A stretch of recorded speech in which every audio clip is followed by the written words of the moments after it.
Merrimack River in downtown Manchester, New Hampshire. Welcome back to America Decides.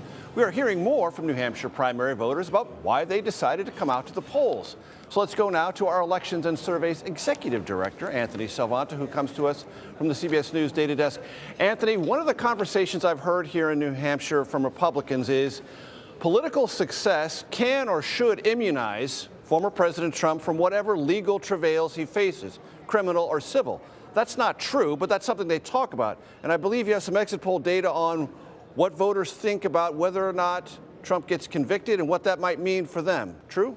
True. I think it's central to this, and I want to compare it to what we just saw in Iowa last week. So start with this. Right now, and again, tell everybody, this is in real time. These are the voters that we've talked to this point. They are still voting, so these will update. But half of this electorate says that Donald Trump, if convicted of a crime, would, in their minds, be fit to be president. That's important. Two reasons. One, that's lower than it was in Iowa, where it was about 2/3. And that's going to be central to some of the arguments, especially for the voters who are not voting for Donald Trump. This is going to be one of their central concerns.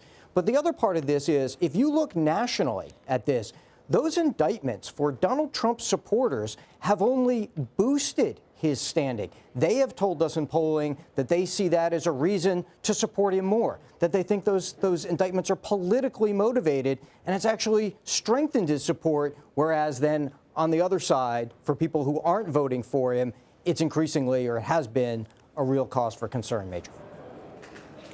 And Anthony, that could be a classic primary nomination conversation, but not one that transfers helpfully to a general election conversation. I know we don't have any exit polling data on that. That's just a notion that I know is of concern to the Trump campaign, and it is part and parcel of Nikki Haley's argument. Look, this is a real deal. It's not going away, and you should look at an alternative. What do we know, based on the exit poll data so far, Anthony, about turnout? Great question, really important. Also, we're estimating it right now, and this is just based on what we're seeing so far in those exit polls, at about 300,000. That, if it holds up, would be headed towards a record, would head to break a record, which is really interesting because I think part of this, as we watch all through the night, is going to be whether that's fueled by this influx of independent voters. They don't have a competitive Democratic primary to be in, so maybe some of them are going to come where the action is as they see it, and that could boost things. And then we'll see if there are some voters who are in this primary, not just to support Donald Trump, but maybe to try to stop him. If he's been the polling leader, does that influence some independents who come in? So that's one of the big things behind this turnout, and I think it'll be really instructive. The higher turnout goes, probably the more of those independents we'll end up seeing in the final composition, Major.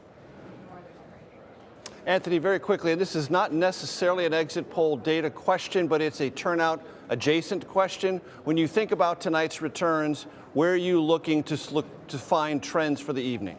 We're all about turnout adjacent here at the data desk, Major. I'm going to show you this.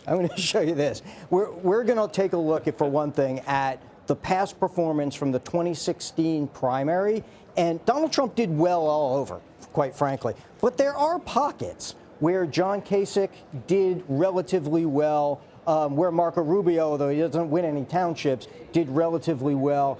And that's going to be in a couple places. That's going to be here along the western edge of the state, number one. But then the other place I'm really looking is down here in what are effectively the greater Boston suburbs, as well as Nashua, Manchester. And what's important there is they've got a higher number of college degree holding voters. And those folks, if they turn out in force, we know at least from the pre-election polling and some indications from the exit poll that they have been more for Nikki Haley. So those are the places, if we start to see real big spikes, could be really telling, Major. And one other thing you should know, ladies and gentlemen, many polling places in New Hampshire will close at 7. Some will stay open until 8, so all polls will not be closed until 8 p.m. Eastern. Anthony Salvanto at the Data Desk, thank you very much. I'll be back at 8 p.m. Eastern for live coverage of the New Hampshire primary results. Please join us however you choose to stream. That does it for this hour. I'm Major Garrett from Manchester, New Hampshire, and you are streaming CBS News.